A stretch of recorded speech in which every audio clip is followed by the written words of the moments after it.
Hi friends, எல்லாருக்குமே வணக்கம். அதாவது ஓய்வு பெற்ற நீதிபதி சந்துரு அப்படிங்கிற ஒரு புரட்சிகரமான நீதிபதினு கூட சொல்லலாம். என்ன புரட்சி பண்ணான்னு நம்ம எல்லாருக்குமே தெரியும்.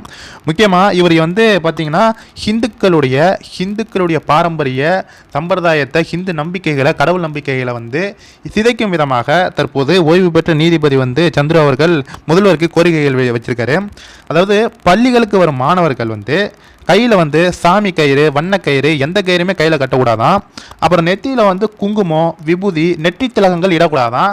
இதற்கெல்லாம் தடை விதிக்க வேண்டுமா அப்படின்னு அந்த கோரிக்கைகளில் அவர் வச்சிருக்காரு. சரி, அந்த கோரிக்கைகளை முழுசாக பார்த்தேன். சரி, நம்ம ஹிந்து இளைஞர்கள், ஹிந்து மாணவர்களுக்கு மட்டும்தான் இது இருக்கா, இல்லை இஸ்லாமியர்கள், கிறிஸ்தவர்களுக்கு ஏதாச்சும் கோரிக்கை வச்சிருக்காருன்னா, இஸ்லாமியர்களுக்கு கிறிஸ்தவர்களுக்கு ஒரு கோரிக்கை கூட வைக்கல. முக்கியமாக நெற்றி திலகமும் கையில் கயிறும் இருக்கக்கூடாது அப்படிங்கிற கோரிக்கை மட்டும் தான் வச்சிருக்காரு. அதாவது இஸ்லாமிய மாணவர்கள் இந்த மாணவிகள் ஹிஜாப் அணிவதற்கு அவர் தடை கேட்கல. அதே மாதிரி இஸ்லாமிய மாணவர்கள் தலையில் குல்லா போடுவதற்கும் நம்ம நீதிபதி சந்துரு அவர்கள் தடை கேட்கல. ஆனால் ஹிந்து மாணவர்கள் தலையில் நெத்தியில் விபூதி இடுவதற்கும், குங்குமம் வைப்பதற்கும், கையில் சாமி கயிறு கட்டுவதற்கும் இவர் தடை கேட்குறாருன்னா இவருடைய நோக்கம் என்ன? அதாவது நம்ம ஹிந்து மாணவர்கள் கடவுள் நம்பிக்கையற்று வேறு மதத்திற்கு மாற வேண்டும். ஹிந்து மதத்தில் ஹிந்து கடவுள்களை ஹிந்து மாணவர்கள் வணங்கக்கூடாது.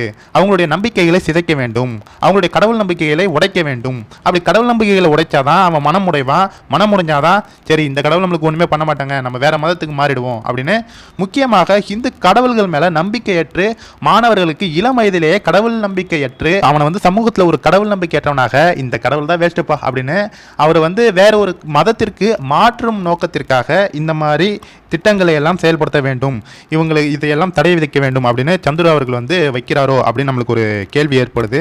முக்கியமாக பார்த்தீங்கன்னா இன்னும் பல கோரிக்கைகள் வச்சிருக்காரு. அது பெரிய லிஸ்ட்டாக போயிட்டு இருக்கு. அவருடைய அந்த கோரிக்கைகள் தான் பார்த்தீங்கன்னா நம்ம ஹிந்து மாணவர்களுக்கும் நம்ம கலாச்சாரத்திற்கும் அழிவை ஏற்படுத்தும் ஒரு விதமாக தான் அந்த கோரிக்கைகள் தான் இருக்கு. அடுத்தது இதற்கு ஹச்ராஜா அவர்கள் என்ன சொல்லியிருக்காரு அப்படிங்கிறத இப்போ நம்ம பார்ப்போம். அதாவது ஹச்ராஜா அவர்கள் என்ன சொல்றாங்கன்னா, ஹிஜாப் தடை செய்யப்படக்கூடாது என்பவர்கள் தான் தற்போது இந்துக்கள் அணியும் கோவில் ரச்சை, வண்ணக்கயிறு மற்றும் நெற்றி திலகம் ஆகியவற்றை தடை செய்ய முற்படுகிறார்கள். ஒருபோதும் அனுமதிக்க மாட்டோம். இது முழுவதும் இவாஞ்சலிஸ்ட் கைவேலை, இந்துக்கள் உரிமை காப்போம் அப்படின்னு ஹச்ராஜா அவர்கள் களத்தில் நின்று அவர் தரமான ஒரு பதிலடியை கொடுத்திருக்காரு. முக்கியமாக முதல்வருக்கு டேக்ஸ் செய்து அவருடைய பதிலடியை கொடுத்திருக்காரு. அதாவது என்ன திமிரு இருந்தா, என்ன கொழுப்பு இருந்ததுன்னா, ஒரு இளைஞர், ஒரு மாணவர், ஹிந்து மாணவர் நெற்றி திலகம் அணியக்கூடாது, ஒரு ஹிந்து மாணவர் கையில் கயிறு கட்டக்கூடாது, சாமி கயிறு கட்டக்கூடாது, எந்த கயிறும் கட்டக்கூடாது, நீ தடை கேட்குற. நீ ஒரு இஸ்லாமிய மாணவர் தலையில் குல்லா போடக்கூடாது, ஹிஜாப் பண்ணியக்கூடாது அப்படின்னு நீ தடை கேட்டிருந்தனா நீ நேர்மையாக நடுநிலையாக இருக்குன்னு நான் சொல்லலாம். ஆனால் நீ ஹிந்துக்களுடைய கடவுள் நம்பிக்கை சிதைக்கும் விதமாகவே நீ பேசிட்டு இருக்கனா, உனக்கு என்ன மரியாதை? கண்டிப்பாக இந்த வீடியோ எல்லாருக்குமே ஷேர் பண்ணுங்க ஃப்ரெண்ட்ஸ்.